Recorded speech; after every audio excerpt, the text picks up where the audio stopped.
नमस्कार मित्रांनो, कृषी मित्र राजू या यूट्यूब चॅनलमध्ये स्वागत आहे।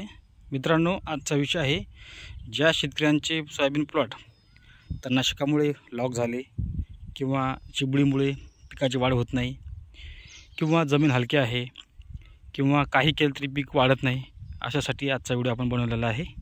तर मित्रांनो, व्हिडिओ शेवटपर्यंत बघा।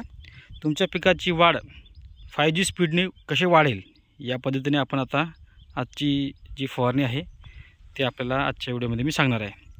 तर कोणती फवारणी आजच्या जर असं पिकामध्ये जर वाढ होत नसेल किंवा मग पीक एकदमच लॉक झालं, पिकाला जबरदस्त शॉक लागला किंवा मग हार्ड तणनाशक वापरलं त्याच्यामुळे पिकाची वाढ होत नाही, तर अशामध्ये आपल्याला एक जबरदस्त फवारणी मी सांगणार आहे। तर ती फवारणी आपल्याला घ्यायची आहे।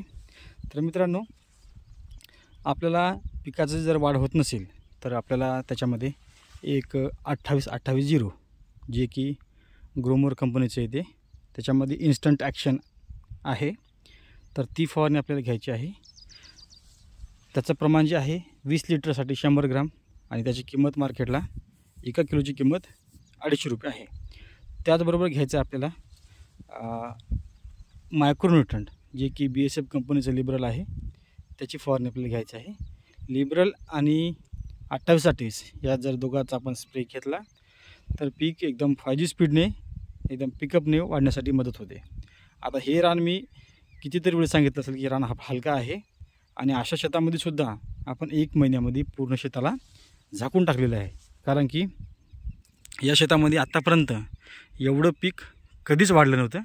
कारण की आपण दरवर्षी वाढीसाठी नेहमी 19-19चा वापर करत होतो, परंतु जेव्हा आपल्याला 28-27 या विद्राव्य खताबद्दल माहिती पडली तेव्हापासून आपण हे 28-27-0 हे खत जे आहे आपण वापरण्यासाठी सुरुवात केली।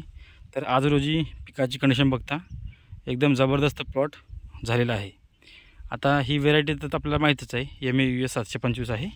या व्हेरायटीची उंची कमी राहते आणि ही अर्ली व्हेरायटी असल्यामुळे याची वाढ साधारण 2.5 फुटापर्यंत जास्तीत जास्त होते, याच्यापेक्षा याची वाढ जास्त होत नाही।